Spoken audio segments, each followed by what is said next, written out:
welcome to the City Council Joint Work Session. We're joined here by the Canby Utility Board, and we're going to be discussing the new water treatment plan discussion. So with that introduction, we're going to forego the formalities of the invocation and pledge for the regular meeting at 7.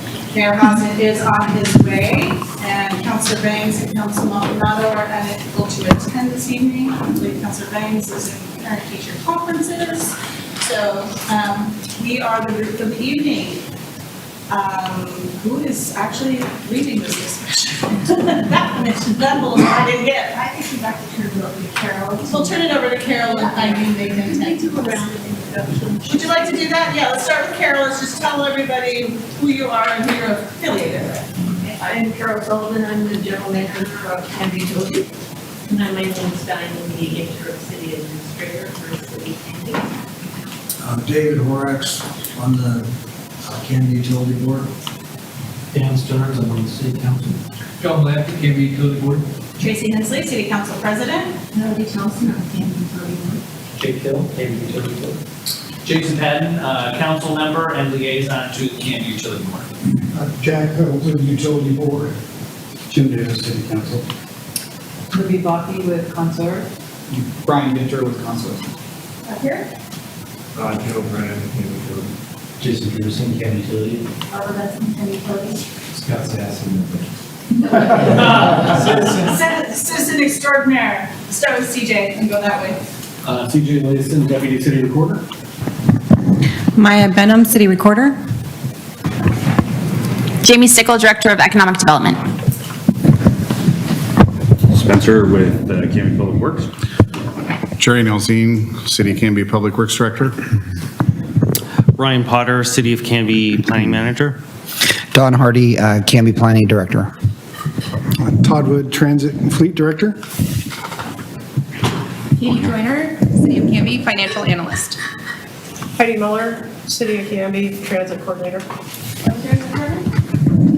Ryan Hutchins, Veolia Water, managing the drinking water line. Mike Green, Veolia Water. Today's better. Carol, take it away. All right, we have here to present a slide deck on our water master plan. We have Brian Ginter with Consort, who's developed the water master plan. He has worked with Canby Utility for many years, longer than I have. I think it's been 13, 15 years. 15 or so, yeah. Athlete, knows about Canby Utility. And is a regional expert in water system planning and hydraulic analysis. And Libby Baki is also with Consort. She leads their strategic planning and communications team and works on many of the region's water supply and treatment plant projects. So you were involved with or are involved with the Willamette Water Supply project? So she's got a good knowledge of Willamette water supply. And that is where our water right is. And you guys want to start your presentation? Yes. Do we have the... And if there's any questions, feel free to ask them along through the slides. I think they are... We're going to get it. Okay. We're going to get it. While we're waiting, I don't need a slide. We need to go over the agenda tonight, which is we're going to talk a little bit about the history of Canby Utility water supply development and planning. We're going to talk about water system recommendations and the capital improvements that are needed. We spend some time looking at the water supply alternative analysis that was conducted that got us to where we are today. And then more information about the Willamette water supply system and the treatment plant and where we're headed in next steps. And then there's time on the agenda, I understand, for questions and discussion. Council President, are we open to people asking questions as we go through the presentation, or would you like to wait? That's up to you if you'd rather take them at the end or if you want them as we go. As we go is good for us. Okay, then as we go, that's, as long as we don't take up all of your time with questions and you'll get to the end of the presentation. Yes.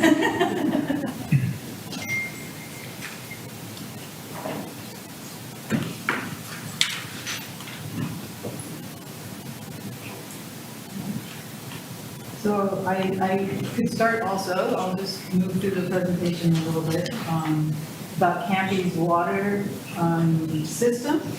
The source of your water currently is the Molalla River. The water treatment plant is operated and maintained by Veolia Water North America.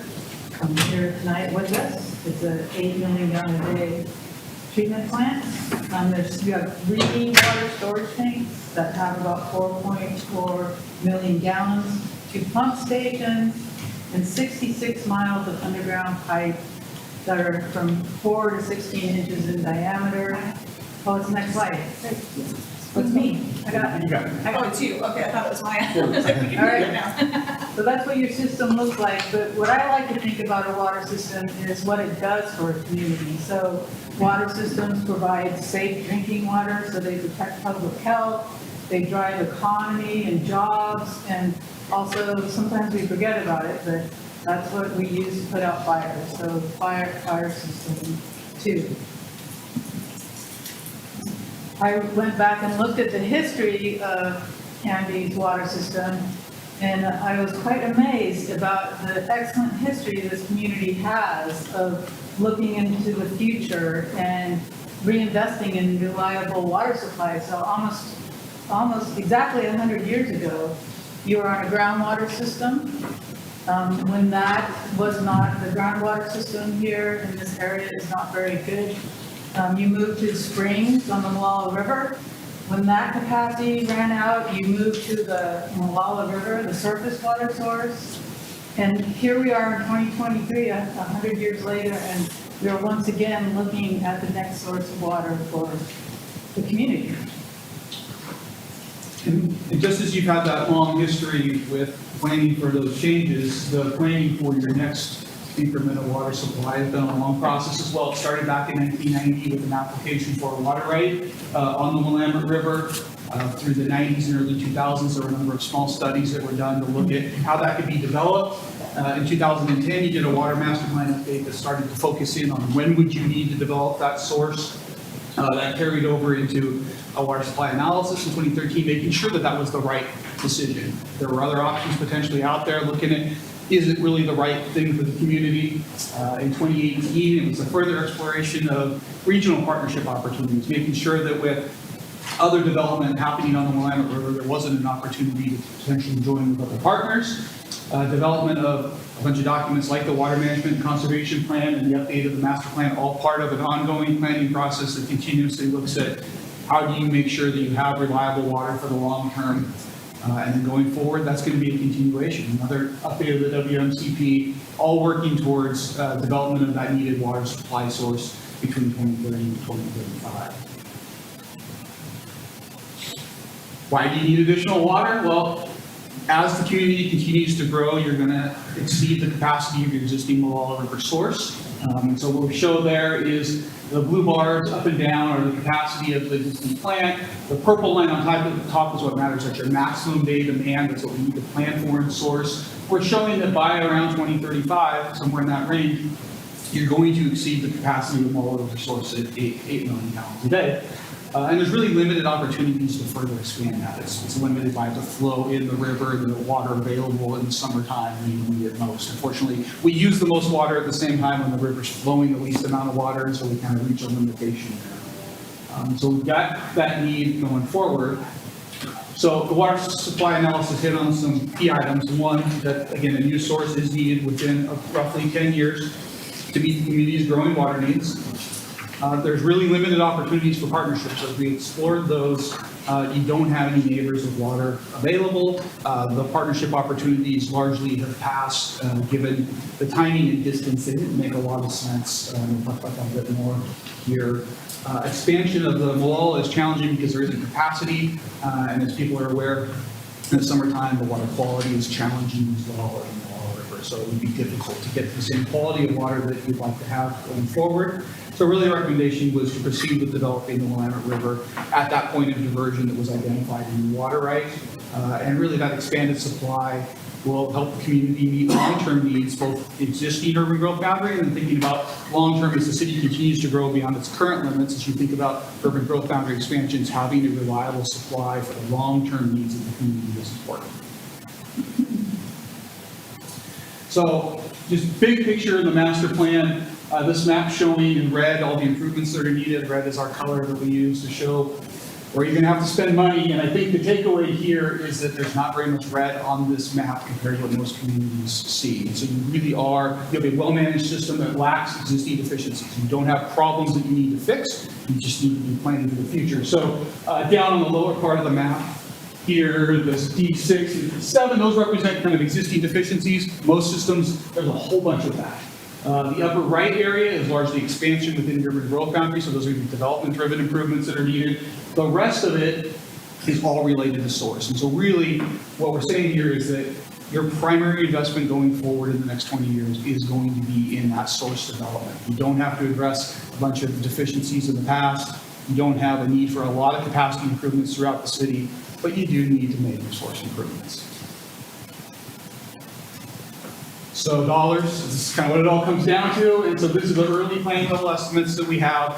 We'll talk more about the things that go into developing these estimates and the uncertainty, but the biggest project is that source development. You've all heard the number. It's around 82 to 90 million. I'm going to say it's in that range of dollars right now in 2023 dollars, and understand that cost estimates at this point, the project definition is small, and we've all experienced with inflation. I think there's some variability there, so that'll continue to be refined, but that is your big project. Beyond that, there are some storage improvements, some other piping improvements, but we're really focused on that big piece because that is your big project. The good news is you don't have a bunch of other things to address at the same time. You can focus on the one big challenge and what it's really. So how did we get to the Willamette? We looked primarily at 3 different alternatives. We looked at the Clackamas River, partnering with the South Fork Water Board. That's the supplier for the cities of Oregon City and West Lynn. And the challenge there really is distance. It's a significant amount of pipeline. They aren't really interested in partnership. They have water rights, but they would need to develop additional source treatment capacity, intake capacity, so a lot of the same things we're talking about here at the city, and it's a very long pipeline. So it really didn't make sense from a dollars and cents standpoint. We looked at the Willamette River at Wilsonville, where they've developed a water treatment plant, a little closer, but again, challenging opportunities there. Most of the water rights there are already spoken for. The intake capacity has been developed. They weren't really interested in broader partnerships beyond the ones that they've already developed in Washington County. Just quickly, I'll hit on groundwater as well, because it's always a question. If you had groundwater before, we did evaluate groundwater a number of times. Generally in the valley here, groundwater development is pretty challenging, limited capacity, poor water quality. So it really doesn't have the potential to meet the community's long-term needs. And so we landed on what was started back in the 90s was the right path. Continuing to develop the Willamette here in the community is really the best decision going forward. Some of those reasons are the fact that it's an available and reliable supply. You would have ownership. It's the shortest amount of pipeline infrastructure that's needed. The costs are lower, and you can do it within the development timeframe. Those were all part of the water supply analysis that we did in 2013. We continue to confirm along the way with new planning, and that still is the right approach today. So the Willamette River is one of Northwest Oregon's most important rivers, and I also think it's very interesting. So it originates in the mountains south of Eugene, and it's the largest river in the United States to flow south to north. And I want to say that that's really interesting because the public, when you build a treatment plant on the Willamette, they're always confused where the water's coming from. So one of the challenges is people think the water's coming from the Columbia and going down to Eugene, because they always say we're going down to Eugene. So they're worried about the Superfund site. I mean, the water flows the other way, so that is not an issue at all. It flows entirely, 187 miles flows entirely within Oregon, so you don't have cross-state jurisdictional issues. It's completely managed by Oregon and Oregon agencies and water right holders. Compared to the Molalla, the Willamette has 13 dams that store water for flood. So in the summer, there's a lot of storage there that ends up in the Willamette, and it's a much more reliable source. And you can see how many communities are using the Willamette River. So Springfield, Corvallis, Wilsonville, Sherwood, and very soon the Willamette Water Supply Program, Hillsborough, Beaverton, and Tualatin Valley Water District. That's about 250,000 people who will be on the Willamette very soon. The other thing we know about the Willamette River is that treatment does work, and one of the plants that we point to is the Willamette Water Treatment Plant in Wilsonville. It's been in service for 22 years, and it's met and exceeded all drinking water quality standards. We've done focus groups with customers in Wilsonville before, asking them about what they thought about the Willamette River. And while they'll say they think the Willamette isn't clean, they absolutely love this water treatment plant. They say that they have the best water in the world that's coming out of this treatment plant. So we have learned that treatment works, and also why people trust it. And the water industry has a standard that involves multi-barrier protection.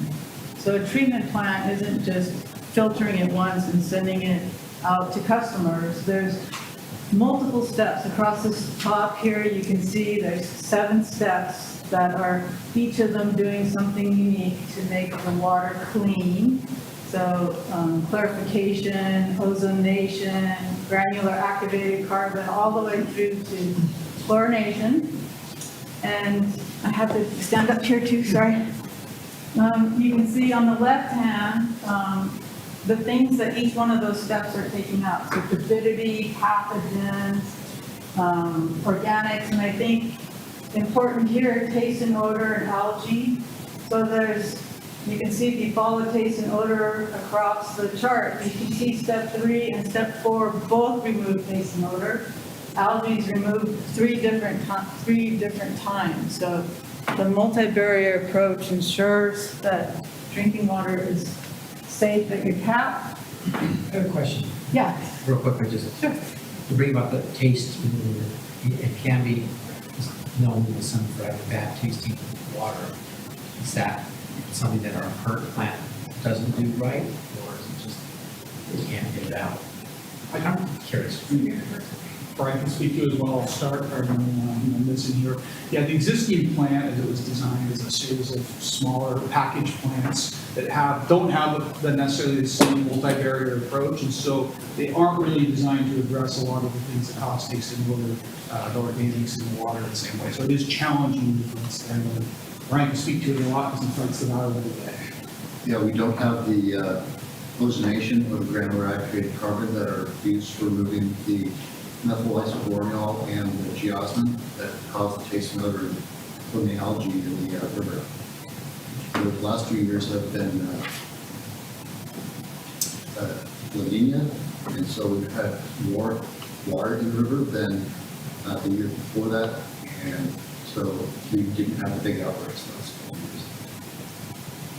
years. The Canby Utility Board commissioned a report, a study on that 17 years ago, in Washington, about the ability of the water treatment plant to remove taste and odor constituents for an algal byproduct. So right now it doesn't do that, but you're saying the new water plant would. Yes. Okay. I'm just curious what it is. Taste and odor just came to my mind. Brian, didn't you say, because when I was personally committed, there were some things that were going to ask about, it can't be retrofitted. The idea was floated that maybe some filters might work, but you're not sure, it's not like it's being done somewhere else, we could try it, there's guarantee. I mean, it's not like you can make it work if you have to. I was in the taste and odor study, and it was going to cost many millions of dollars, and it may work, but they weren't sure if there's not enough space in the back of a treatment plant, if you're not in the tank, put enough activated carbon contactors to fully remove it. So I believe the decision of the board at that time was, as they have this on the horizon, it just made more sense to take the investment. Is that your That's what I recall.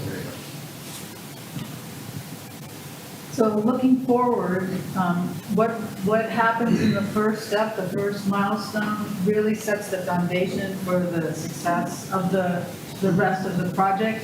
And I'm going to talk a little bit more, it's small up here on the screen, but how these first steps really become critical for reducing future risks. So spending time getting your ducks in a row, going slow to go fast, all of these things happen in this first phase because all of these things, site selection, land use planning, environmental permitting, water rights, facilities planning, funding, community engagement, are all related to each other. And what I think about is what happens if you just select a site and you're not thinking about all these other things. You select a site, you hire some engineers to do a study if they can put a treatment plant there, and then you go to the land use. You try and get a land use permit, or you try and do environmental permit. You've really been, you're really set yourself up. What if those things don't work out? You have to go all the way back to the beginning. So the way to do this is as part of, you do site selection, you learn about the land use requirements for each of the sites you're looking at, you understand what the environmental permitting rules are, you make sure it's not impacting your water rights, you start your facility planning so you know your plant can actually fit on the site and function. And funding strategy is very important. Brian went over the budget. I know that it's on all of your minds. So this is also the time when you're putting your funding strategy together. So you're not getting to the end and trying to figure out how you're going to pay for it. On the site selection, it's really important that you look at multiple sites. You might have a site that looks really good, but you don't know the geology and you don't understand how the community feels about it. It's just very important that we keep our minds open. I always think it's reconnaissance and research and understanding and talking with community members and understanding community values. So when you come out of this first phase, you're in a good position to go on to the more technical piece. So I was going to talk about two of these important steps. One is why to have a communication strategy. And the picture here on the bottom of the screen is from Eugene Water and Electric Board. It's 1927, and it's the year that they went to the McKinsey water. And the picture is of a parade. And so this is a pipe. This is a piece of the pipe that they're going to put in the ground to bring McKinsey drinking water to the city of Eugene. And it's celebrated. It has flowers on it. It's on a float. It says, this pipe will supply 100,000 people with pure McKinsey River water. And when I think about communicating with the public, it's this kind of excitement, I feel, like a water source that's going to be available for your community for 100 years. That it should be in a parade. So it's kind of my feeling slide here. And for you too, this is a legacy investment. It's vital to the long-term livability of the community. But along with this is also these challenges for water supply programs in Oregon. It takes about 10 years to build a new treatment plant, get the supply and all the permitting. It's high stakes, you have time pressure, lots of stakeholders, it's a large investment, permitting, so all of that needs to be managed. And communications really can help a lot with all of those challenges. How do we build community support? And I think there's a list of things here, but I believe that understanding the community, understanding community needs, their perspectives and their interests, incorporating community values into your planning and your design is really key. Keeping policymakers informed, people who have to make the hard decisions about spending money and moving forward with these projects, you really have to be informed and able to communicate with the public what the benefits of the project are, maximizing partnerships and shared benefits with your stakeholders. So I think this is a real opportunity to not just build a water treatment plant, but to have other community benefits align. How can we align other community benefits with this? And of course, be the best source of information. So that means to keep communicating with the public so that what they're hearing is from the people who are working on it. Because I always think if you're not talking about it, somebody else will be. And finally, the other important thing that I know is of great interest is funding sources. And what I'd like to say about this slide, there's a lot of information on it, I know, but funding strategies are always built with multiple sources of funding. So it won't just be one way that you're paying for this. So on these water supply programs, legacy investments, there's cash, revenue bonds, drinking water state revolving funds, WIFIA. They get put together, all with the goal of keeping rates. You'll have to raise rates, but the goal is to have it be a slow, steady rate increase over time, so that your community members are not as impacted as if you have to raise rates 100%, at one time. So putting these different sources of funds together allow you to have a strategy like that. And it's, across the top are the different types of funding that's available to you. On the left column, you can see whether it's competitive, what the funding cycle is, but the key to keeping rates increases slow and steady over many years is how much funding can you get from that source? What's the interest rate? What are the repayment terms? Is there loan forgiveness? You can see some of these have loan forgiveness options. So that's another thing we do up front is we look at all these funding sources and come up with a plan to pursue them. And not on here is also federal grants that come up. You never stop looking for money. Every $1 million or $500,000 is helpful. And finally, Canby Utility revenue streams are water rates and system development charges. So everybody who's using the water is paying for it. It does not come from property tax, which often people don't know that it's paid for by users. And I think that's the end of our part. Any questions? Quick question. Sure. The capacity of the Willamette. I know that Walton put in a fairly recyclable pipe as well as Sherwood, all the way over to Sherwood. And has anybody done a study to actually look at what the capacity of the Willamette is? Yeah, there's been a number of studies done, and actually that's one of those early steps is to confirm it. So the river generally has adequate capacity, but there are limitations primarily for fish flows in the summer when the flows are low. There's two ways to mitigate that. One is the use of the utilities along the river right. So because this point of diversion is downstream of that, there's the ability to transfer that paper water downstream and have it available in the Willamette, even when there's limitations on the flows in the river.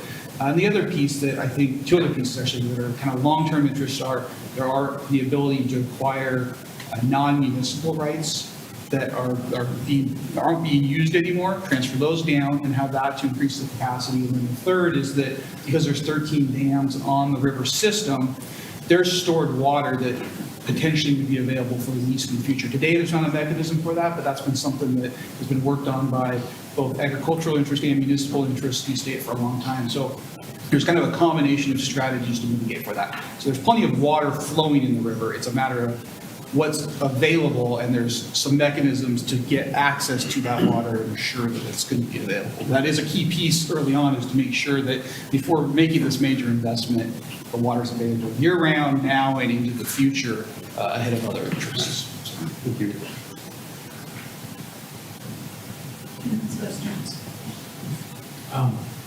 Just to clarify, this new plant is supposed to be replace the Willamette River, or is it going to be supplement the Molalla River, sorry. Is it going to supplement, or is it going to replace? I'll answer with yes. It's not quite that simple, but initially, it's primarily replace. Ultimately, I think there's a decision to be made about whether or not to maintain 2 treatment plants, what the cost is in terms of capital investment on the Molalla River intake and the Molalla River treatment plant versus just expanding this plant to take the capacity from both of those sources. So that's going to be another one of those early decisions, is how to phase this in terms of what's the ultimate capacity of the Willamette River treatment plant and what's the ultimate fate of the Molalla River source. Because of the age and condition of the treatment plant on the Molalla River, it will need to be abandoned eventually, or major retrofits made. And so it's kind of a trade-off in terms of cost benefit that will be assessed in that early phase. Anyone else? You talked about population in your presentation, and that's, because that's one of the board's major concerns, is that in using that figure among other things to calculate how quickly we're going to reach that level of tolerance with regard to water. And I understand you work closely with the city planning department on population. Was that, there's always that question of, recession, economy slows down, population doesn't grow the way that it's going to in businesses. Can you give us a little bit of information about how to use that data among other things? To say it's in 10 years, we're going to be. Sure.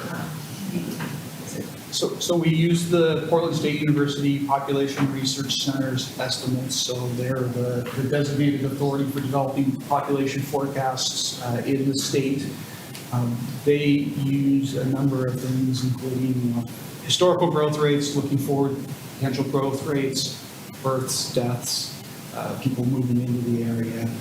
I would say that they've been pretty reliable, and we tend to be conservative. So I guess what I'd say is that what we're looking at is, I think that population growth rate, barring some major change, represents a conservative, an appropriately conservative rate of growth. And so when we look at it, a treatment plant, new source that you need has to be online before you hit that need. And so what we're forecasting is that we're ahead of it enough that we're not putting the community at risk, but not so far ahead that you're making an investment that really should be pushed out to a later generation.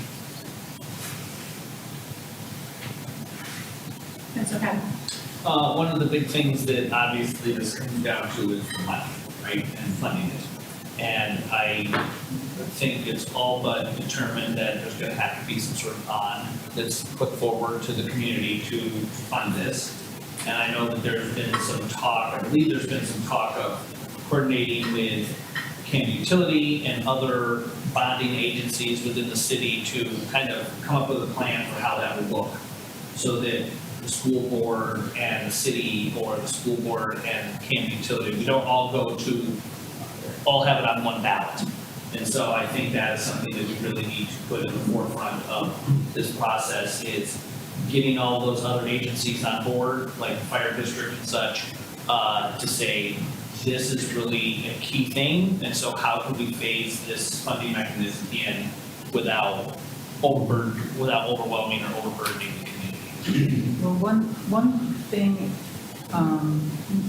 and I don't know Canby, the city of Canby, very well yet, but revenue bonds in Oregon do not have to go to a vote.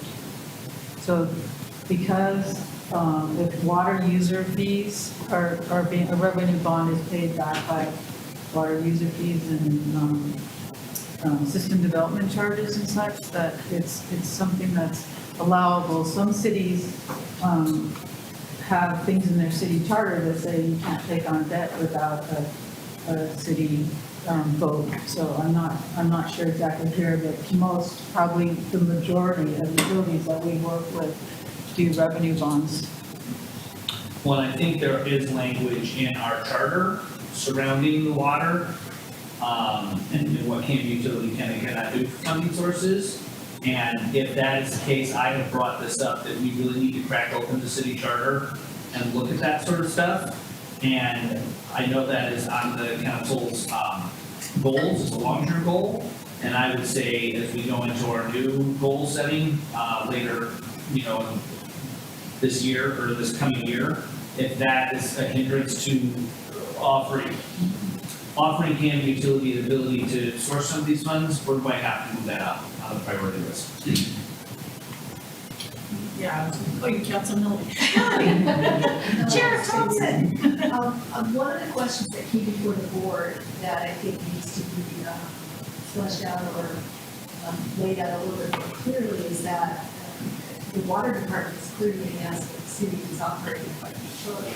So with regard to who has the authority, or should have the authority to engage in contracts, all those other kinds of things, other than bonds, which is a clear no-brainer that it comes from the city and the city council. And I think you all, and Carol, have thought about that, given us a thought about how that would work or how that should work. Do you all have something for us? I'm hoping that David would weigh in on this. So, David is representing both Canby Utility and the City of Canby. And so we did reach out to him to get his opinion, and he can represent both bodies as long as there's no litigation develops essentially between both bodies. So, David, can you hear me, and do you want to comment on that?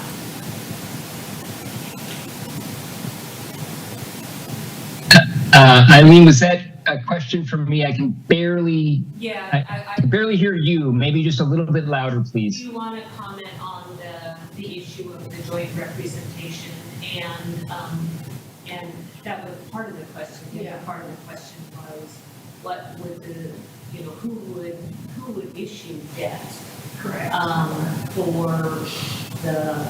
For this project if it came to bonds.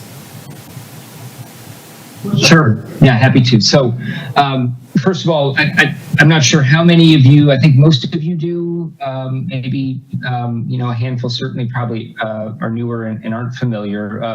I'm David Doofman with the firm Barry Elsner and Hammond, and we have worked with Canby, particularly the Canby Utility Board, for many, many years. The Hammond and Barry Elsner and Hammond was a guy named Jack Hammond who has been actually passed away recently, but was a longtime counsel for Canby Utility. And currently we are also serving as the interim city attorney for Canby. And so one of the things that we wanted to be sure that all the stakeholders here and everybody involved realized is we recognize that there maybe that sounds a little strange. How could you be representing both parties? And I can go and drill down on this as much as you'd like tonight, but I'll try to keep it at a more digestible level. For us, we think of really the utility board as being really a part of the city, and it all comes from the charter, as was mentioned earlier. There's some language that's very specific. Canby Utility Board has a lot of autonomy based on how the charter is written, and so we've always sort of treated it as two separate entities, if you will. But at the end of the day, we think if that were an issue that kind of came up, it's more likely than not that a reviewing body would say, really, it's one entity. And the utility board is just a part of the city that has a lot of autonomy. But be that as it may, we've been, with respect to this issue, I know that there's been questions about the debt and who would issue it. And so I just want everybody to be sure that they recognize that to the extent there was a disagreement about this in the future where we felt we couldn't, represent, we'll call it, both the utility board's interests in the cities, because right now we see those as the same thing. We would, recommend that, we have, get you both parties, separate lawyers. But I really don't think that's going to be an issue. As far as the debt goes, it was said earlier about revenue bonds being something that could be issued without going out for a vote, and that is true. And the charter specifically speaks to Canby Utility having that ability to issue revenue bonds, but cannot issue general obligation bonds. That would be something that would have to essentially go through the council. We still want to kind of look at this piece a little bit more because, historically Canby Utilities had very little to no debt. So this would be kind of a new issue. Just be sure that the amount, if in fact the city of Canby were to issue general obligation debt and get that approved, voters approve that, that it's set up such that there would be, I think, what I'd call pass-through, or the ability for the utility board to essentially pay that off. It could be structured in a number of ways, obviously, but that's kind of how we've looked at it. And we're going to be getting an opinion to both Carol and Eileen, and obviously to the governing bodies as well about how we see that working specifically.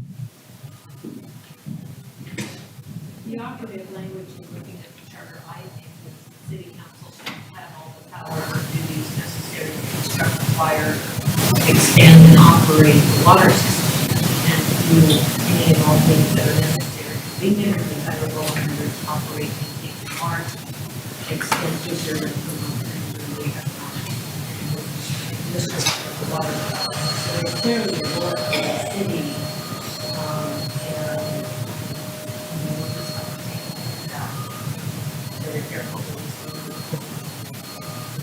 I'm sorry, if that was to me, I was having a hard time hearing that piece. No, it's all right.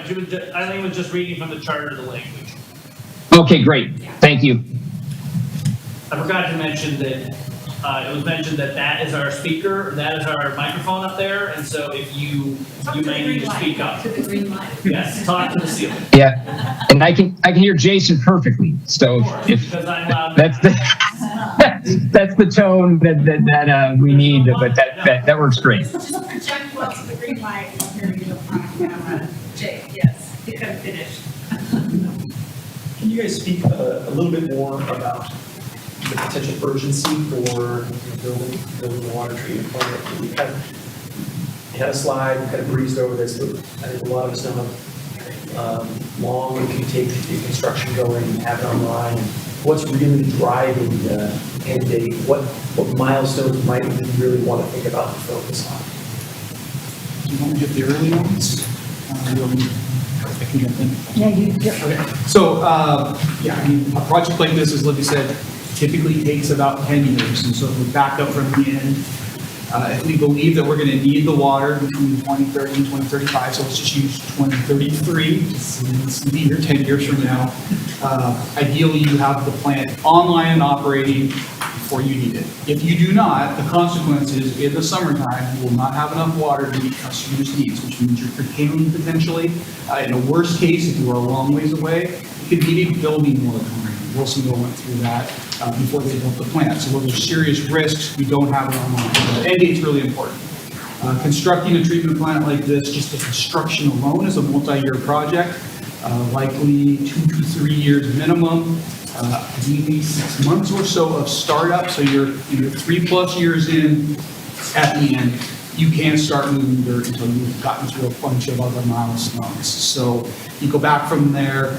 You ideally don't design at risk. So when your engineers start doing design work, you want to have checked the box on all those other fatal flaws, these things that could risk a project, so that the design work isn't an investment that's lost. And so a design for a project like this can be an 18-month to 2-year process. Now you're at 5 years, those are the easy things, those are fixed. The first 5 years, getting there can be a whole bunch of pieces. It's that funding strategy, you've got to start that, communication strategy. A land use process could take a long time, there's a lot of risk with that. But the biggest one is the environmental permitting. So anytime you're gonna go put a straw in the river, take water out, there's a long drawn out process for that. You've got to go through a number of state agencies. We had a slide before that had a list of all of them. There's 4 or 5 state agencies and an equal number of federal agencies, processes you've got to go through to get permits. If you do it right, you do that step first. You check all those boxes before you start designing. So you can go faster, you can compress it, but then you're doing work at risk. And so that 10-year timeline is all about keeping your dollars safe, not putting them at risk all along the way. The adage of slow is smooth and smooth is fast. Yes. Yeah, I think that's a big part of communication is understanding what those key milestones are. It's 10 years, like, that's a long time. It doesn't, I don't feel urgency when I hear 10 years. I just think, Yeah. okay, fine. It seems like a long time until we look back and realize we can on the council. It doesn't seem like it. And you're right, it sounds like a really long time, but in this work, fast. I think it's important too to bring to everyone's attention that one of the first steps of the board did authorize Carol to do is to go out for an RFP for an owner's rep, because we realized that it was a project. That was really a very important piece, so that is what we have.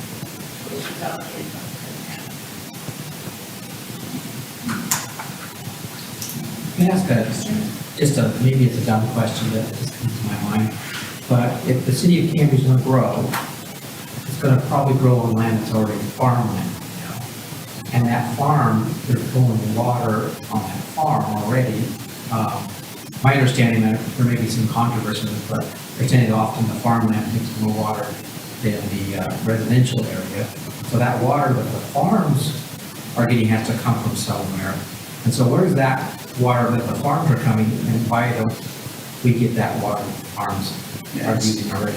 So it's just kind of, and you're absolutely correct. Agricultural use almost always exceeds by number of magnitude the municipal use. So the big challenge is that most of that agricultural use in the Willamette Valley is shallow groundwater wells, and so the water quality that they require is different. Their use of water is over a fixed season, and so those two things are kind of barriers to that. So there would be water rights that would become available, so paper water, but the actual extraction of the water from the ground is problematic. You can't get the water you need when you need it at the capacity you need necessarily meet the city's needs. And so what it ends up being is there'll be a reduction in demand on the groundwater resources, which does benefit the river, but it's really a different source of water that they're using. It's not suitable for municipal use generally. So Patton and Jack, did you have a question? You had your finger up. Okay, Council Patton? I think one thing, and correct me if I'm wrong, that might help expedite this process, or at least smooth out one wrinkle, is that the land where the plant is going to be built, and essentially the land the pipe is going to go through, are essentially already under city control. They're under Canby Utility control and city control. So as far as trying to get land use from like private individuals and such, that isn't going to be as big of a stumbling block as maybe other plant constructions have. So I mean, if I can add just a tiny silver lining to the cloud, I think that might be at least one of them. I would like to just. Am I wrong? You can say, Jason, you're totally wrong. No, I won't say that. I would just say back to why that first step is so important, because that's one of the things that we'll look into and confirm, that those sites work and the geology underneath them is good. And I always think of it like keep our minds open. But yeah, you're correct, it's a good place to be starting. Unless I'm political, I don't take full time. But this idea is like thoughts come to my mind. But right now, reading through this last night, and potentially we have a property on 4th and Fur that's idle right now, if I read this correctly. And once this is done, we have a property that might be idle. Do we have any way of maybe selling that or developing that to pay the costs of this new plant? Because when I read that, I'm like, we have a piece of property that's been idle for almost 8 years. I mean, so some of that be used to fund it? And that's just the question I throw. I know probably not an answer today, but It's a good question. Does anyone have an answer to that question? I would say that the fourth and first site going forward does not have direct value to the utility or as a functional operating site. And so it does have the potential for repurposing in some way, which could include selling it. I think that the treatment plant site, I'd be a little more hesitant to lean on it, just I think that there's some decisions to be made about the value of maintaining that second treatment plant for a reliable, resilient supply. So potentially that property also has some value, but I think there's further analysis to be done to make sure that there isn't going to be a continuation of some form of treatment or other use of that site. One more quick question about the population. So I think we have about 5,500 users of Canby Utility Water. I think that's roughly the number, right? So 5,500 users. Or call it $100 million, you know, when friends would say 2023. Give some sort of sense of scale, just when people talk to you in the community. I don't know that people think about that number. I do. I think, wow, that's a lot of money for 5,500 people. And I'm just curious if you guys have a sense of scale for Wilson Hills Water Treatment Plant. Is it a similar sort of scale? Are we talking, or is it an unusually large project for such a small community?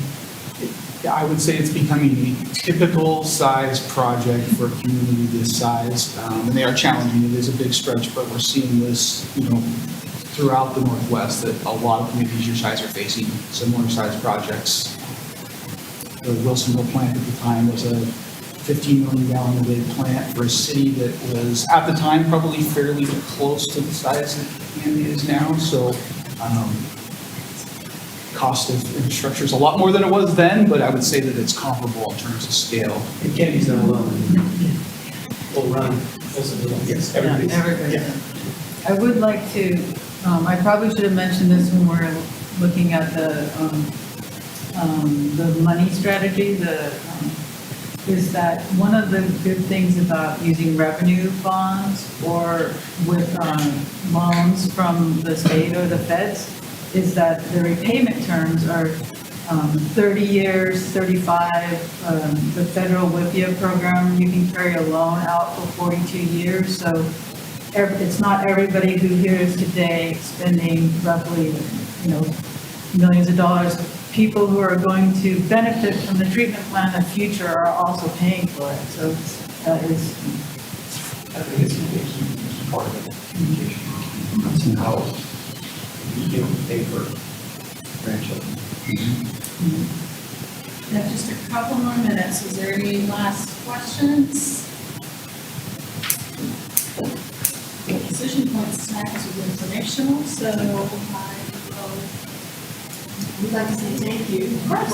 Thank you guys for coming and bringing this stuff to us, and thank you for your presentation. Great presentation. Oh, great. And it was part of our communication strategy to, of course, Carol and Eileen are communicating that's our options now, but it is part of our strategy to keep updating the certain junctures of the project for our community and especially you all. Mr. Matt, do you have anything? Nope, I don't. Well then, So moved. Second. all in favor? Aye.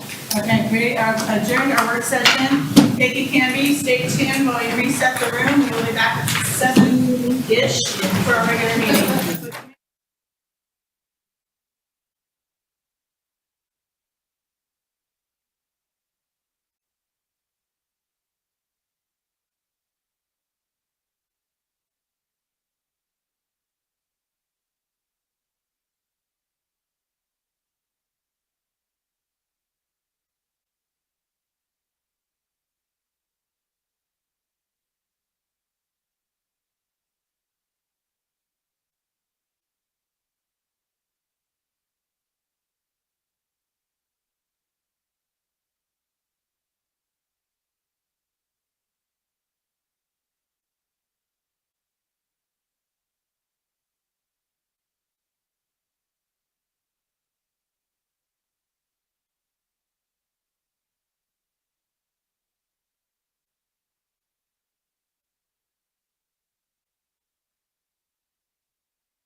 Good evening, Canby. I hereby open the 7 p.m. regular meetings for Canby City Council October 18th. Please join me for invocation and pledge of allegiance.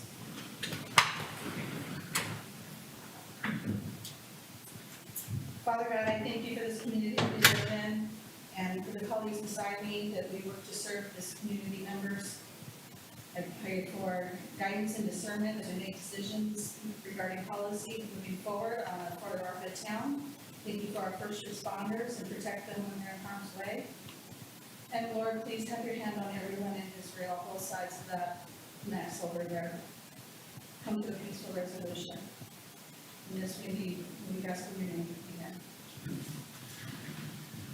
I pledge allegiance to the flag of the United States of America and to the republic for which it stands, one nation under God, indivisible, with liberty and justice for all. Thank you. I unknowingly misspoke at the work session.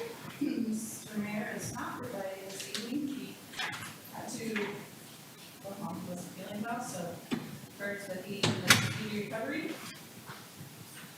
We are going to now go to introductions of new employees. Eileen. We have no new introductions. We will next week or next meeting. Okay, Yeah. it was on the agenda still, so we will move that item. Thank you.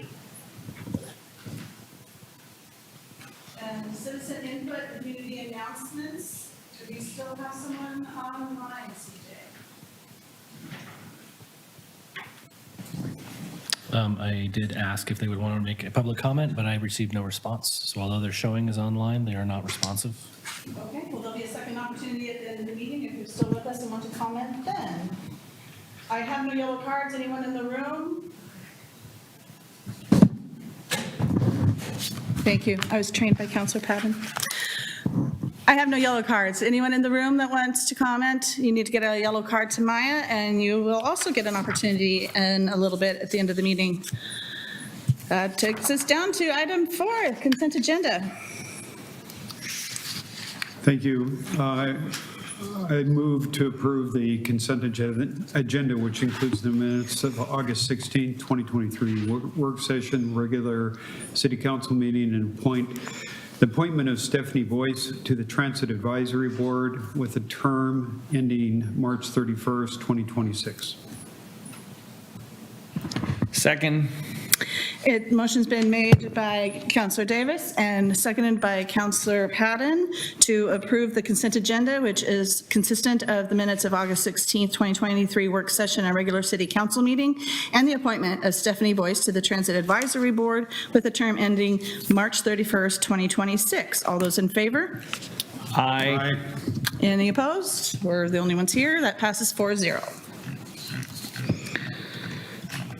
Okay,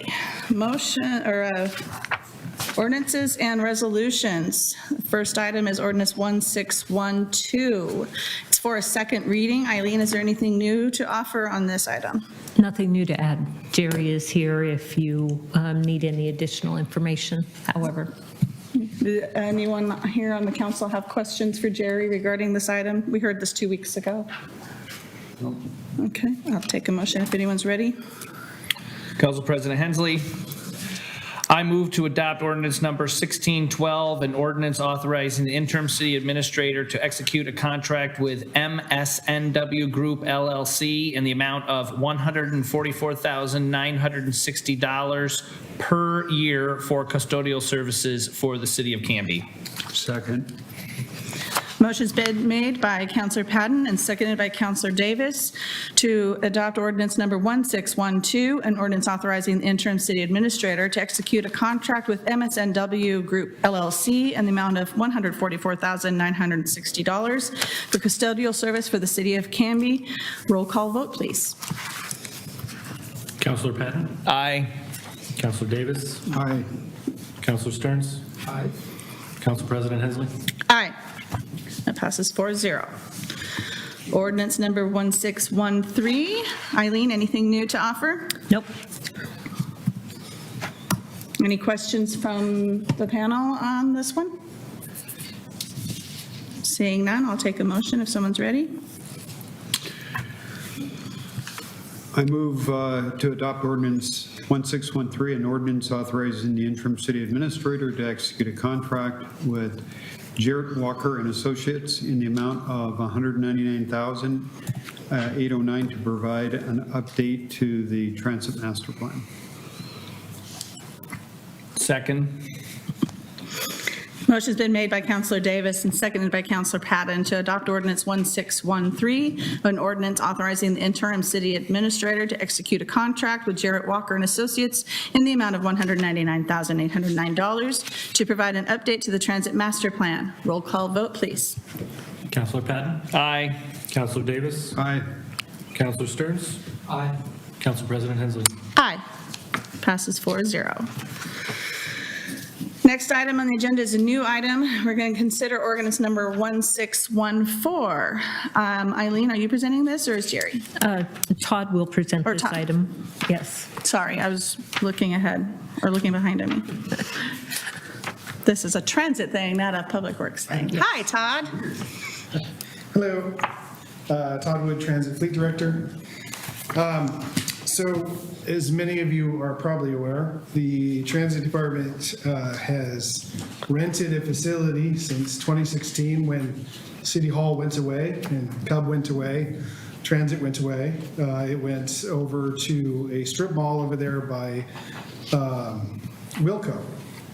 And the idea was that we would be there for, I think the lease was 5 years, and at that time we'd get into our own building.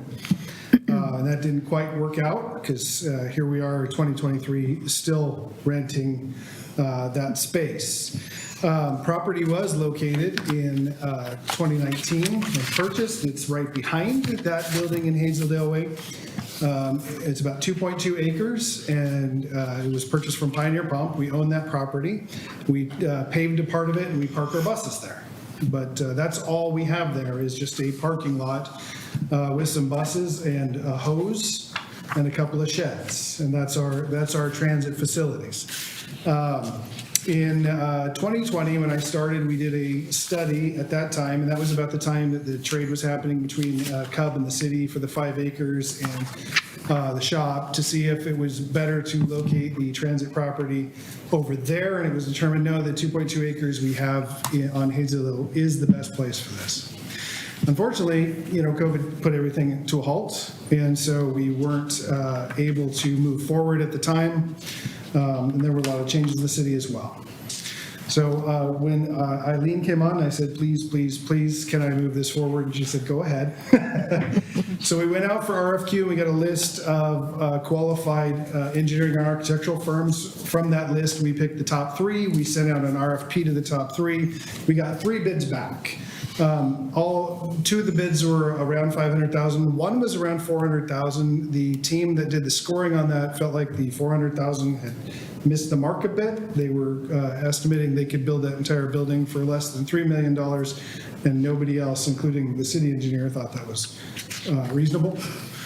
And so the team scored everything, and they picked Waterleaf Architecture as the top scoring group. I met with the head of Waterleaf Architecture, and I talked to him about the proposal, and I said, the one thing I don't want to do is go back to the council in a year and say, we need a little more money, so can you make sure your numbers are fairly accurate? This is a do not exceed number, so I want to make sure that's clear. We're not necessarily going to spend all that. It is a lot of money. What this is not the money to build the building.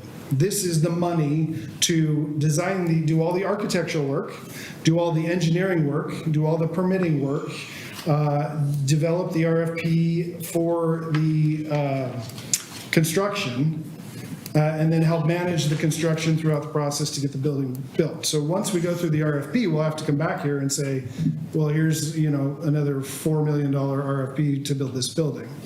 Right now, the transit department I have to sit down with Eric and go through his numbers. I know for sure $2 million. Eric thinks I may actually have $3 million in cash. So this $579,000, I already have it. It's already sitting in the bank earning interest. It's been sitting in the bank earning interest for a number of years now. So this isn't coming from anywhere but already existing funds that we've stored. So then we have another 2 or so million left, so we'll probably have to figure out where the other remaining amount comes from. I don't know how much that remaining amount is, so until we get the full design and they can sit down and say, this is how much it costs, then we'll say, this is how much more we need. And then we can talk about whether we go for federal funds, bonds, or whatever to try to get the remaining amount of money. It's nowhere near $95 million, so it's not so bad. That's fair. Watch what you say. Be careful. Be careful. Okay. Anyway, questions? Questions from the council for Todd? Anything? I think you must have answered all the questions in your presentation. Nice job, Todd. Thank you. I will take a motion and we can discuss if you have anything to discuss. Council President Hensley, I move to adopt ordinance number 1614, an ordinance authorizing the interim city administrator to execute a contract with Waterleaf Architecture Incorporated of Portland, Oregon, to provide architectural and engineering services to design and build new Canby area transit facilities, to a second reading on November 1st, 2023. Second. Okay, motion's been made by Councilor Patton, second by Councilor Davis, to adopt ordinance number 1614, an ordinance authorizing the interim city administrator to execute a contract with Waterleaf Architecture Incorporated of Portland, Oregon, to provide architectural and engineering services to design and build the new Canby area transit facilities. Second reading, November 1. All those in favor? Aye. Aye. Passes 4-0. We're getting you one step closer. Thank you, Todd. All right, now we have a couple of resolutions to consider. The first one being 1396 regarding the swim club. So Eric Leighton is here to discuss this. All right. This is the renewal of an intergovernmental agreement between the City of Canby and the Canby Swim Club. Eric Hi, Leighton and Canby Swim Center Aquatic Manager, and basically it's renewing a contract basically for 5 years between the Canby Swim Club and the Canby Swim Center in the City of Canby. Very little changes. The only major change we did is costs for lifeguards during swim meets. We made it from 13 to 18 to cover the cost of the lifeguards because it was too low. But otherwise, we left it the same. Okay. I did notice that it's repealing 3 resolutions. Did we not repeal the resolutions in the past when we've renewed this? It seems like when we repeal one, it's just the previous one, but I notice there's 3 numbers here. Have we been forgetting to repeal the old resolutions, or why do we have 3 here this time? Just curious. It's not a huge deal. It was just kind of caught me funny. I'm not exactly sure. I will let David weigh in if he has any information with that. I do not. No, I'm not. I'm Okay. not sure. Obviously the history there, it just isn't there for me, so I'm not sure. Okay, it's, like I said, it's not a big deal. It just caught me a little strange that we're repealing 3 when normally it's just the one from previous, so it's not a big deal. Anyway. I think this last one was for 5 years. Before that, they were only like a year or 2. So maybe that's part of the reason. Okay, I got just a clarification, if I could ask. I was reading this and it says a $15,885, but then under to the base fee will be due 3 equal payments each year. So we're saying that's $5,000 each payment, I guess? Yes. Because I'm just making sure I'm understanding it right. Well, the swim team gets their funds throughout the year, so we made it so that their payments were throughout the year, so they didn't have to put it all down right up front at the beginning of the season. Okay, so $15,885 is the total for the year, and that's going to be ongoing until They pay it. changed. Well, yeah, Or but is this they're all 1 paying year? it increments to Have to get there. renew every year this contract, or This is a 5-year contract. 5 years? So this will be this amount for every year? Each year is $15,000. Okay, for 5 years. For 5 years, and then they'll come to us again. So we don't have any increases at all or anything? Didn't you say you already did the increase? I didn't do an increase for their fee. We haven't raised our other fees in the last 5 years, so I didn't see why we should raise it for one group and not the other groups. Okay. Okay. Any other questions for Eric? Because I think your minimum wage will probably be above that in 5 years, 18 an hour, the rate that Oregon's raising it. I'm just curious. But do they provide their lifeguards or do their own lifeguards or? The city provides the lifeguards. Okay, so what I'm saying, well, the thing, I guess my concern is, I don't know if this is an overwhelming concern, is that in 5 years or the fifth year, there's a good chance that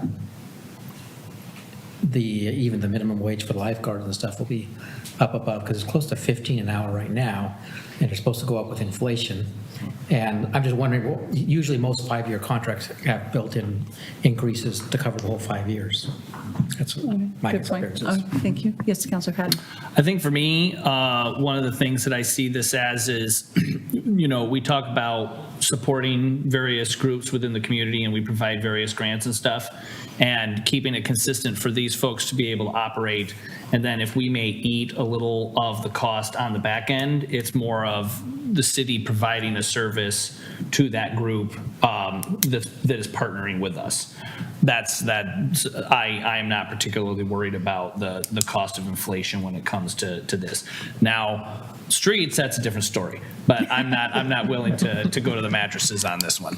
Yeah, I would agree. I mean, yeah, it's possible that in 5 years, minimum wage could be over $18 an hour, but it won't be enough to make a huge dent in our budget to cover that difference. So like Councilor Patton says, we do a lot to do grants and things for other organizations. So this is kind of a unforeseen possible grant, if you will. The pool is mainly funded through the 5-year levy. Yeah. And our fees in general are lower than other pools, but our pool is funded in a different way than most other pools. And we're not trying to gouge anybody.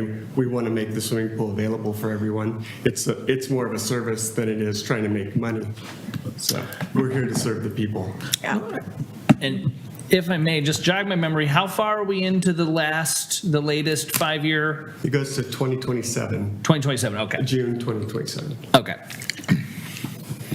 Okay, I mean, I'm okay with that. I just, whenever I see the accountant in me says, okay, what are the costs increase? Whenever you see a 5-year fixed lease, that's just sort of usually means that either you're way overcharged the first year to do that, or you're going to lose money on the 5th year. So, but I think, but if we put it that way, that we're just contributing a little bit to the swim, swim center, then I guess we can look at it that way. I'm okay with that. Okay. Any other questions? Yes, Councilor Patton. I'd like to move. I move to approve resolution number 1396, a resolution adopting an agreement between the City of Canby and the Canby Swim Club Incorporated and repealing resolutions 1147, 1160, and 1296. Second. Thank you. Motion's been made by Councilor Patton and seconded by Councilor Stearns to approve resolution number 1396, a resolution adopting an interagency agreement between the City of Canby and the Canby Swim Club Incorporated and repealing resolutions 1147, 1160, and 1296. All those in favor? Aye. Aye. That's 4-0. Thank you. Finally, thank you, Eric. Finally, we have a resolution number 1397. Eileen?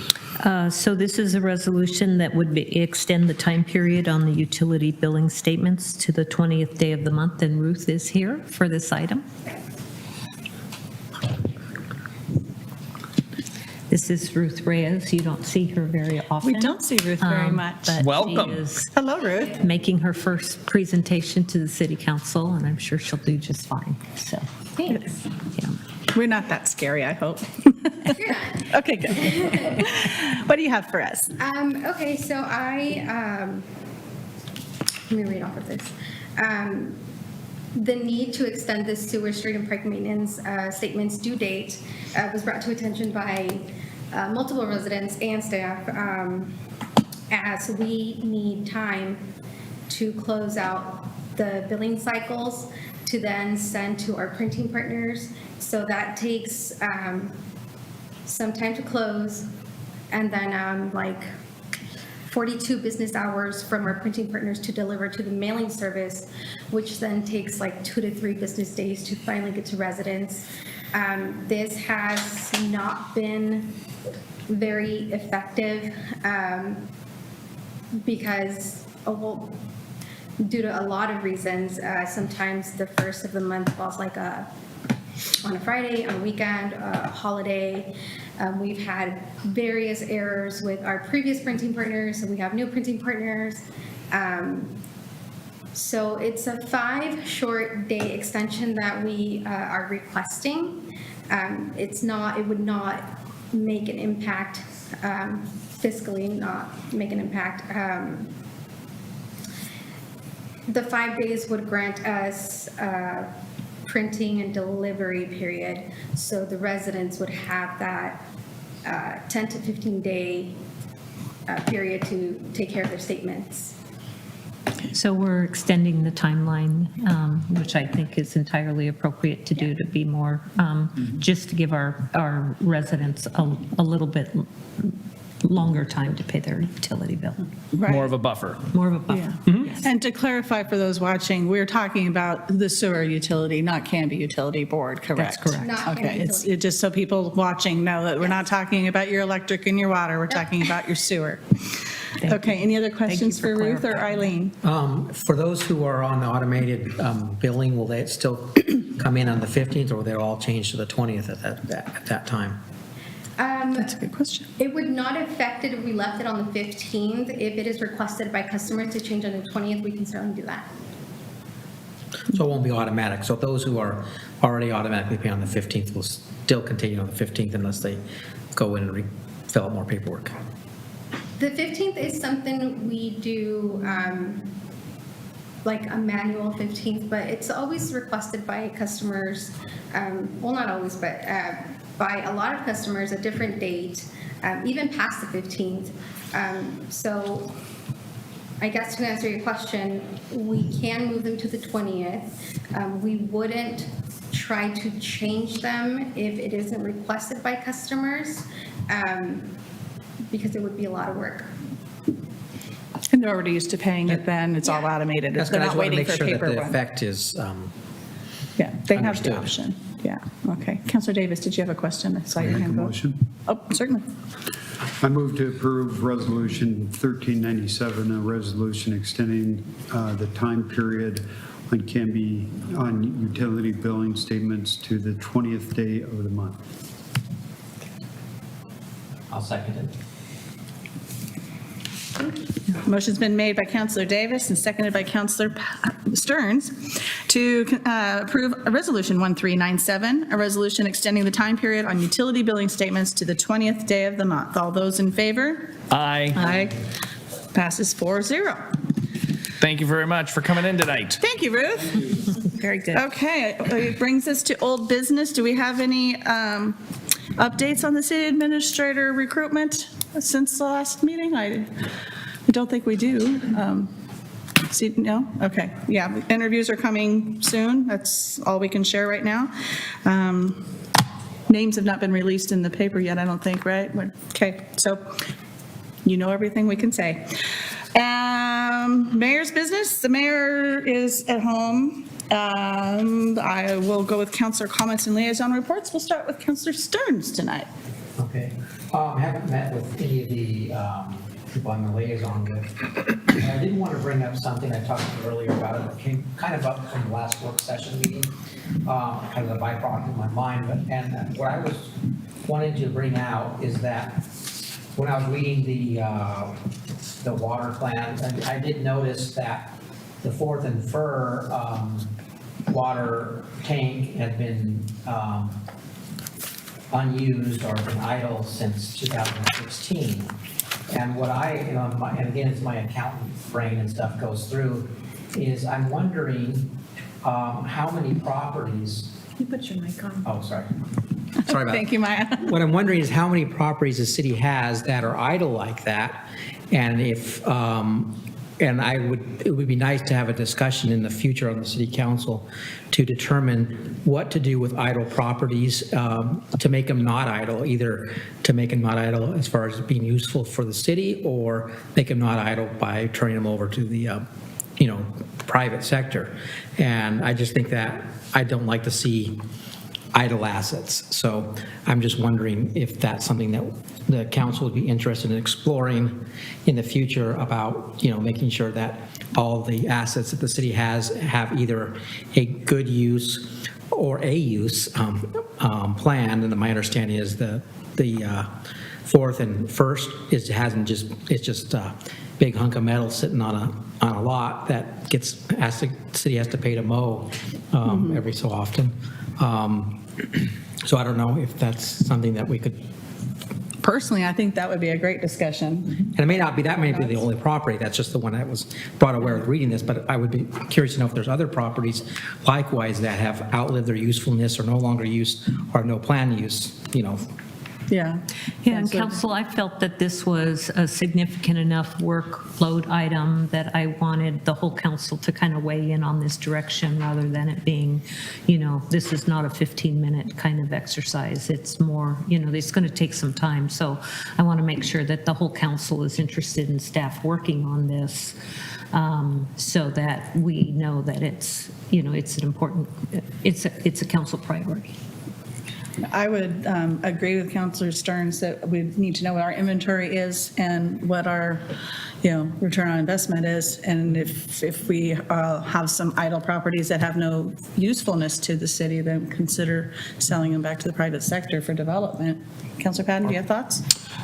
Yeah, I would be fine with learning more about this. I think it might be something for, months out rather than, weeks, something maybe mid-year to the end of next year, because there's a lot of irons in the fire. Right. I think it will be interesting once all that list comes out of just how many oddball properties the city owns. Mm-hmm. I seem to remember when I was on council years ago that the city bought like 2 triangle-shaped chunks of property that could probably fit in this room over by like the wetland area over by Redwood Terrace Apartments, because it was like abandoned property and we bought it for like the tax thing. So yeah, I think you'll be surprised at how many weird little pieces of property that we could, follow Portland and run for the smallest city park in the world or something like that and make a name for ourselves that way.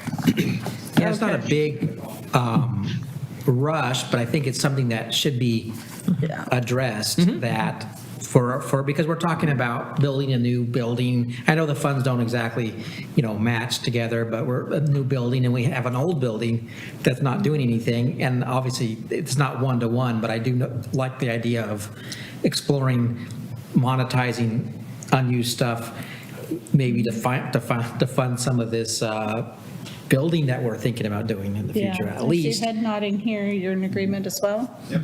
Okay. Let's put it on the docket. We can talk later about timing and whatnot. So thank you for bringing that up, Mr. Stearns. Anything else for your liaison report? That's all. Okay, thank you. Councilor Davis. Okay, we'll start with the Park and Rec since that was fresh from last night. And I appreciate the city administrator and staff providing some updates for me going into that meeting. We had a very lively meeting. We actually had some guests attend last night. We welcome people to attend the Park and Rec committee meeting, so we appreciate their attendance at the meeting. There was some discussion around Auburn Farms in regards to the design work. This is up by Dodge Farm and Auburn Farms. You'll recall I reported on that before.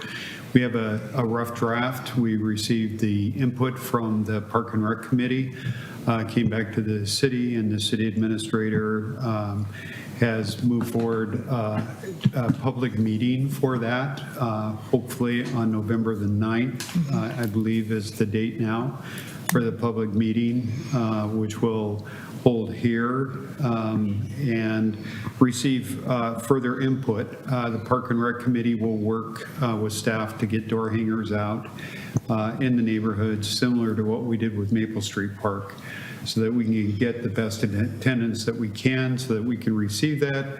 The firm will be there, HHPR will be their representative to hear the input from the Citizens Committee, or the citizens' input on that. So I think we're getting very close to kicking it into final design after we have that public meeting. So thank you, Eileen, for putting that together. You're welcome. The Legacy Outdoor Exercise, we received a report from the parks and from our Public Works Director as far as the layout for the exercise court. It looks really good, and so they will be moving forward with the slab installation. The vendor will need to install the exercise equipment so that we maintain the warranty for the exercise equipment. And then we had some discussion around the art for the wall behind the exercise equipment. We came up with in regards to what we wanted on the wall. Hopefully it is protected enough that if there's any graffiti or anything like that, it's easily washed off so that we don't have to continue to replace the design on that wall by the exercise equipment. And Maple Street Park, the personal service agreement, the personal service agreement with Field Turf was sent in for signature. Once it's been received by the city, it will be signed. We had discussion around when we should actually start the work on that, and it was determined unanimously by our committee, by the committee anyway, that we hold off. But this time we have everything in place so that when we hit July 1, that we're ready to start construction. Because that's what our goal was this last year, but we got hung up for various reasons, wasn't ready. But we can save up to $70,000 by not trying to do this in the wintertime. And we could be causing some damage as well to the outfield by trying to do it in the wintertime as well. So I guess I was tasked with making sure that this was ready to go. And they could start moving earth on July 1st, right, Jerry? Thank you. Okay. So we will make sure that that's ready to go.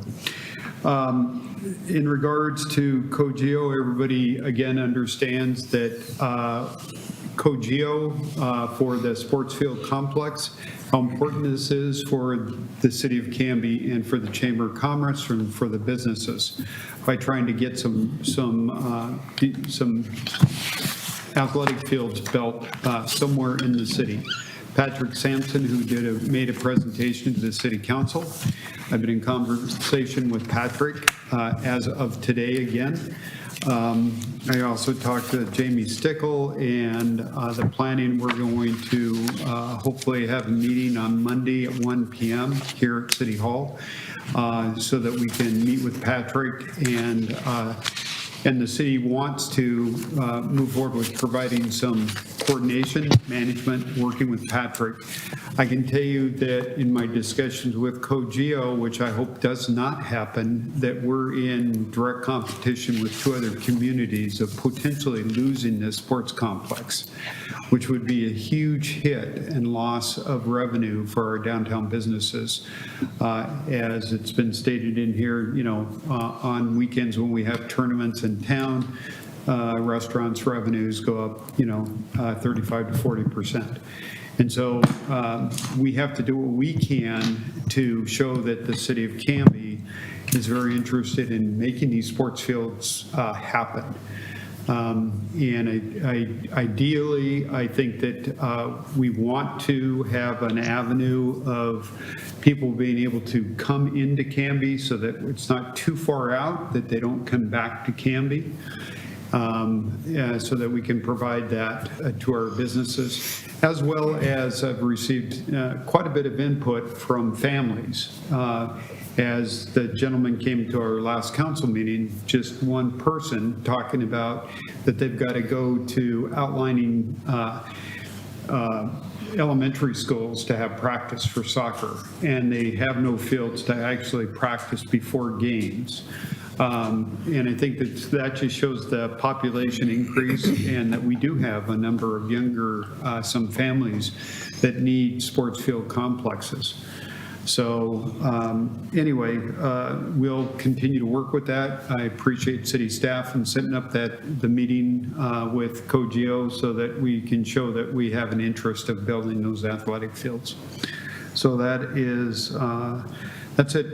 Essentially, we had some discussion also around some memorial benches, which the Parks Department presented some options for if people wanted to put up a memorial bench or a tree in memory of somebody.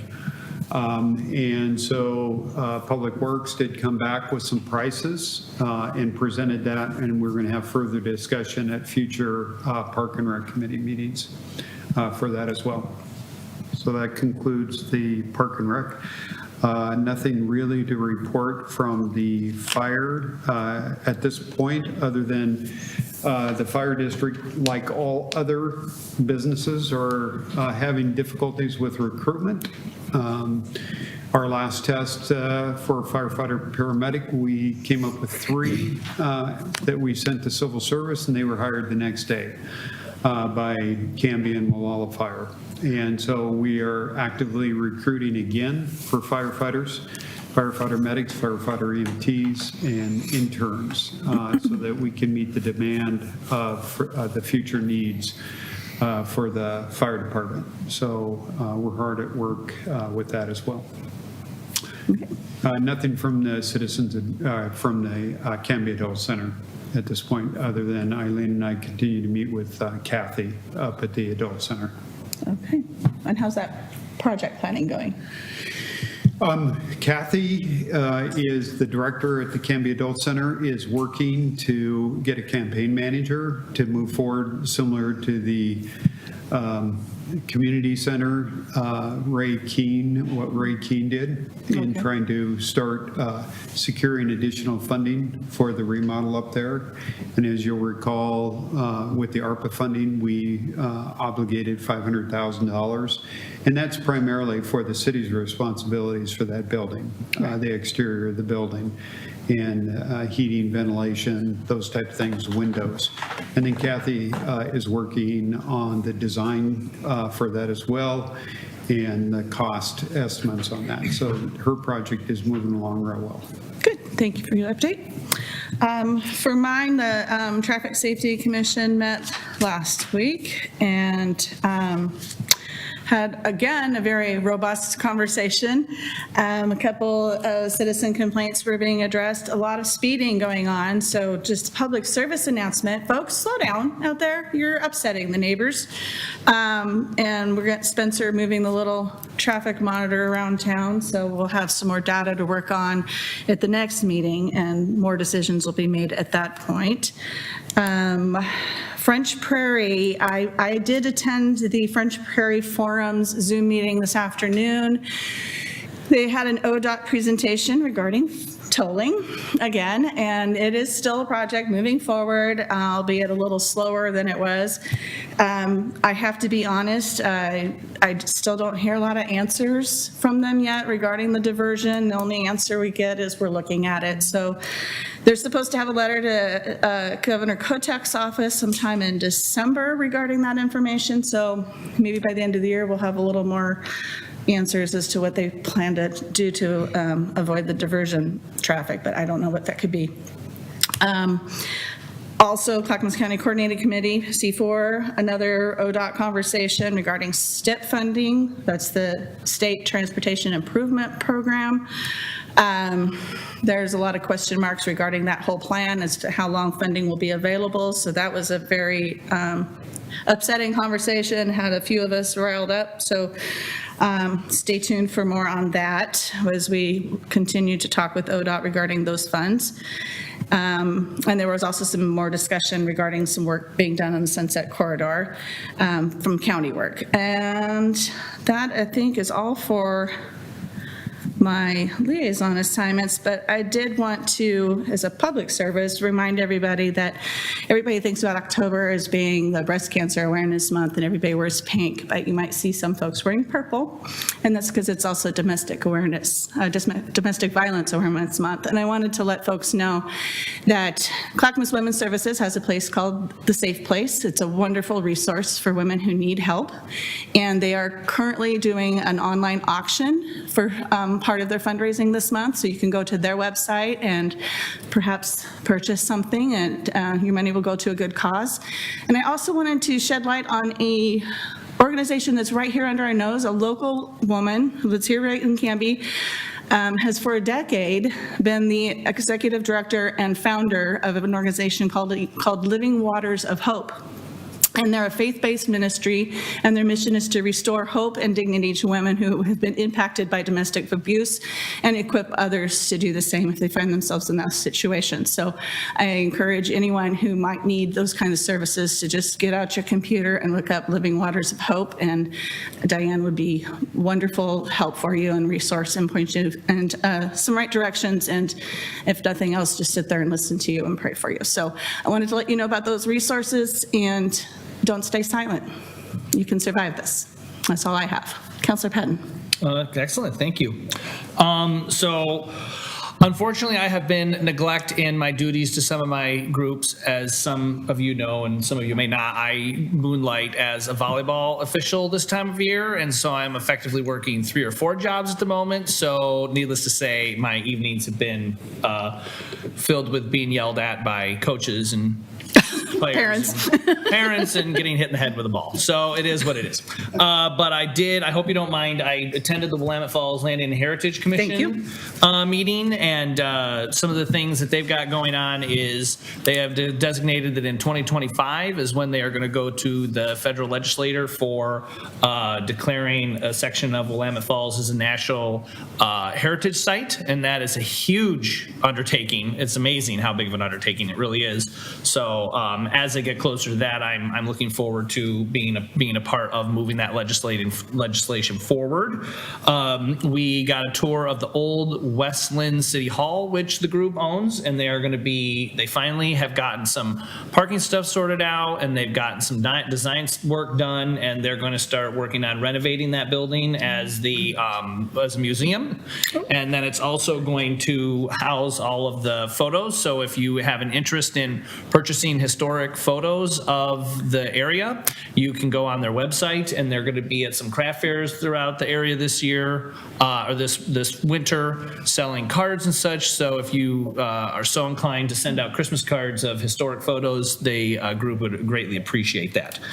It was very interesting. The old Westland City Hall is a very interesting building. The downstairs is quite chopped up, and then the upstairs used to be the court. And there's actually some very beautiful architecture up there that I'm hoping they can salvage through the project. So the last thing I just want to close out in is, per usual, a comment that I made at the last city council meeting caused some consternation, and so I want to address that. My statement was not directed towards city staff or members of this community. And I will just go through what I had said that evening. And I went back through and I listened to it, and this is what I had said. Some context, we were talking about future funding for the city. And there were members of the council that were taken back or surprised with some of the fact that these numbers were coming out, and that they were coming out in what many considered a delayed fashion. And so what I said was, there was a question about us, the council, not seeing this information and stuff. And I would just use what we are going through as a cautionary tale to this council and councils that will come before us. I used the wrong terminology there. This is what happens when you burn everything to the ground.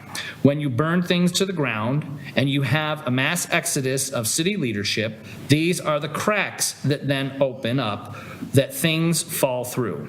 And I think COVID had a big play in this because there was a lot of stuff that went on throughout that. But it is just something for folks to keep in mind going forward. Later, because I had noticed that there was some raised eyebrows, I said that I reiterated, well, actually, I recalled the story about my 4th grade teacher and the sign that was on her chalkboard. And then I said, then made it clear that I was not directing that statement towards anybody specifically. I was using it in general terms. So again, I will reiterate. I do not think that the situation that the city currently finds itself in was caused by city staff or the community. When there is a monumental failure, when this city has lived through, the fault lies at the feet of the people that are on this dais. And I would lie to you if I did not tell you that when I made that statement, there were certain faces and certain members of the previous council and the current council that flashed in my mind.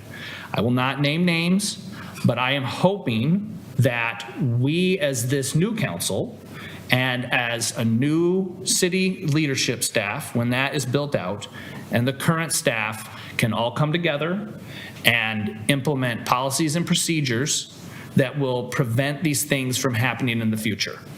Because if we allow future councils or those folks that want to influence the process in a negative way to use this in these same processes in the future, then we have learned nothing. And that is where, plus I was a little fired up that night about some other stuff. So I just, again, want to make it clear that I was not directing my statement at anybody in particular, or especially city staff or members of this community. And if I caused some discontent and some consternation over that, again, I apologize. So that is that. Interim city administrator business and staff reports. I have a couple of items, Madam Chair. First of all, goal setting. Some of you have responded that you are available for February 16th. Not all have responded yet. So if you could check your calendars and let me know that that works for you. Great. Did I do that? I didn't respond to the email, but didn't I tell you, Maya? Okay, thank you. I got it on my calendar. You do, great, okay, okay. That's one item. The second item is, where did I put that? I mentioned this last meeting, but I just wanted to provide a little bit more detail on the postcard that is going to be going out on the UGB expansion. So I just wanted to provide a little bit more, as I said, context on that. So city staff will be hosting a listening session for those property owners outside of the Canby urban growth boundary on undesignated land, not rural reserve land, within 1 mile of the current Canby urban growth boundary. The listening session will be November 6th from 6 to 8 p.m. At the City Council chambers. Property owners will receive a postcard which will include a description, a map of the area for possible inclusion into the city's UGB, and will also identify the November 14th Community Summit from 6 to 8 p.m. at the Canby Police Station.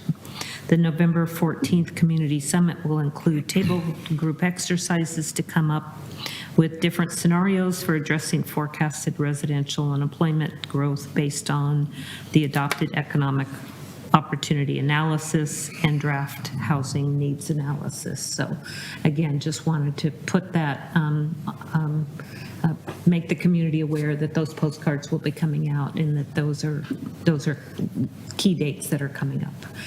In addition to that, on November 1st, for your work session, Dawn will be back to give the council a more thorough discussion of where we're at with the UGB expansion process. So you can look forward to that. And